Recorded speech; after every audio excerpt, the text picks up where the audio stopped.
Assalamualaikum dan selamat sejahtera pada student accounting cikgu. Okey, hari ini kita sambung lagi modul 6 perakaunan untuk kelab dan persatuan.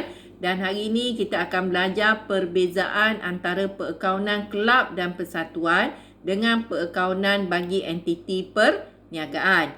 Okey, jadi pelajar kena ingat ya, sebelum ni kita dah belajar penyata kewangan, kita perlu sediakan akaun perdagangan dan akaun untung rugi, kemudian penyata kedudukan kewangan, ya, kemudian kita perlu sediakan leja-leja dan juga buku tunai. Jadi bagi untuk kelab dan persatuan, ya, panggilan untuk akaun-akaun ni adalah berbeza. Okey, sekejap ya, cikgu tukar laser sekejap. Okey. Baik, kita lihat ya. Yang ini adalah ya penerangan untuk kelab dan persatuan. Ini adalah entiti perniagaan yang lain. Entiti perniagaan yang lain ialah seperti milikan tunggal, perkongsian, syarikat berhad dan koperasi kan. Okey. Jadi dia berbeza dengan kelab dan persatuan. Okey, kita lihat. Semua penerimaan dan pembayaran tunai direkodkan dalam akaun penerimaan dan pembayaran. Okey. Kita tengok pula entiti yang lain tadi. Okey, semua penerimaan dan pembayaran tunai direkodkan dalam buku tunai. Okey. Jadi dalam entiti lain kita rekodkan dalam buku tunai. Tetapi bagi kelab dan persatuan kita tak panggil buku tunai. Kita panggil akaun penerimaan dan pembayaran. Jadi pelajar kena tahu Okey, dalam kelab persatuan kita tak boleh tulis buku tunai ya. Dia adalah akaun penerimaan dan pembayaran. Kalau bagi perniagaan yang lain, ya, selain pada kelab dan persatuan, kita panggil buku tunai. Okey, so ni apa lagi yang berbeza ya? Okey, kita lihat. Okey, akaun penerimaan dan pembayaran digunakan sebagai sumber untuk menyediakan akaun pendapatan dan perbelanjaan. Jadi kita ingat tadi ini adalah akaun penerimaan dan pembayaran ya sebagai sumber untuk menyediakan akaun pendapatan dan perbelanjaan. Okey, kita tengoklah entiti lain. Imbangan duga yang disediakan merupakan sumber untuk menyediakan akaun perdagangan dan untung rugi. Ini beza dia. Bagi kelab dan persatuan, sumber untuk menyediakan akaun pendapatan dan perbelanjaan ialah akaun penerimaan dan pembayaran. Ya, bagi entiti lain pula, untuk menyediakan akaun perdagangan dan untung rugi, sumber dia ialah imbangan duga. Okey, jadi sekarang, ya, kalau kita nampak, bagi entiti perniagaan yang lain, akaun perdagangan dan untung rugi ni, bagi kelab dan persatuan kita panggil akaun pendapatan dan perbelanjaan.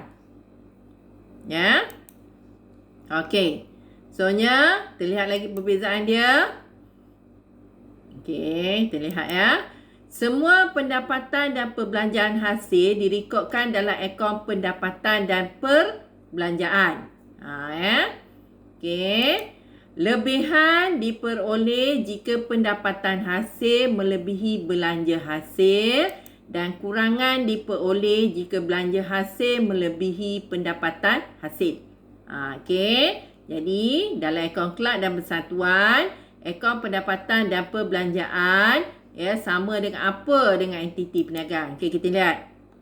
Akaun pendapatan dan perbelanjaan sama seperti akaun perdagangan dan untung rugi dalam entiti perniagaan yang lain, selain daripada kelab dan persatuan. Lebihan pula, okey, nampak? Untung bersih.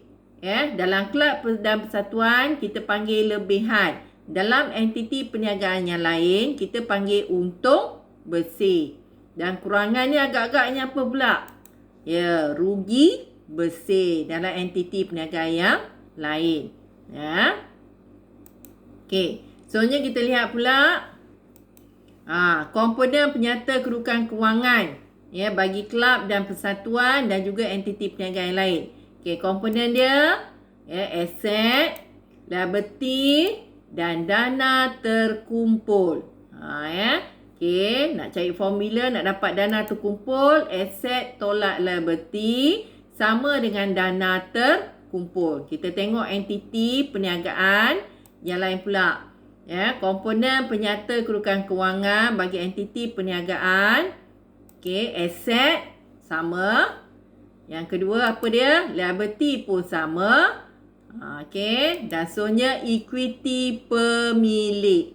Dalam entiti perniagaan, kita panggil equity pemilik. Dalam kelab dan persatuan, kita panggil dana terkumpul. Ya. Okey, formula dia sama. Aset tolak liability sama dengan equity pemilik. Jadi, aset tolak liability sama dengan dana terkumpul. Okey. Baik, kita lihat latihan 1. Lengkapkan jadual yang berikut bagi menunjukkan istilah yang digunakan oleh kelab dan persatuan. Buku tunai. Apa istilahnya? Akaun penerimaan dan pembayaran.